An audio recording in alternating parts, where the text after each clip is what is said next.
Hello traders, তো market open হয়ে গেছে। এখন দেখা যাক, আমি ওয়েট করব সেট আপের জন্য। তো সেট আপ তৈরি হলে আমি তৈরি ট্রেড নেবো। তো এখন আমার মনে হচ্ছে সেট আপ, আমি একটা সেন্সেক্সে আজ এক্সপায়ারি, তার জন্য আমি একটা কল নিয়ে নিলাম, যেটা আমি হিরো 0 0 নিয়ে নিলাম, 12 টাকায় নিয়েছি।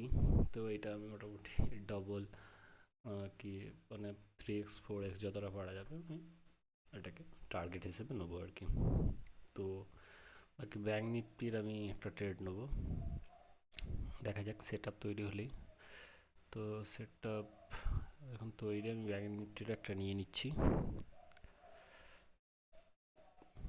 আমার মনে হচ্ছে নিচের দিকেই, মানে মার্কেট নিচের দিকেই আসবে।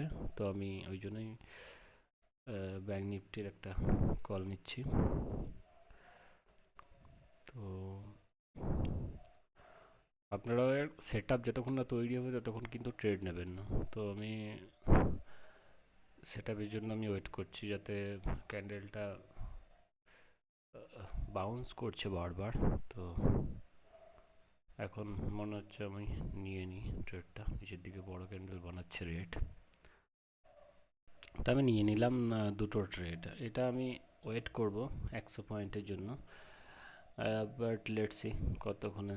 এটা 100 পয়েন্ট দিয়ে দিলাম তখন বুক করবো। আর ওটাতে হিরো 0 0 নিয়েছি, ওটা আমি একটু বেশিক্ষণ ওয়েট করব। তো দেখা যাক।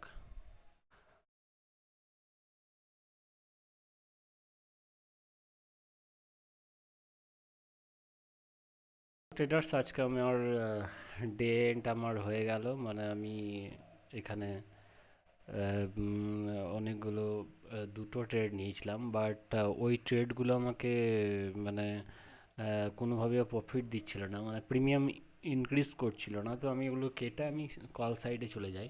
তো কল সাইডেও ওই রকমই একটা আমি হিরো 0 জন্য ট্রেড নিয়েছিলাম, ওইটাই আমাকে 18,000, এই যে দেখুন 18,000, এটা আমি 20 টাকায় কিনি। হ্যাঁ, 20 টাকায় একদম লো প্রাইসে কিনি, আমি 180 টাকায় বিক্রি করে দিই। তো আমাকে এইটাতে প্রচুর পরিমাণে প্রফিট দেয়, বাট এটা 480 অবধি গিয়েছে দেখুন। তো বড় একটা ট্রেড ছিল এটা। তো আমি এখানে বুক করি এবং আমার 18,000 আমি প্রফিট বুক করে নিই। আর ওইটা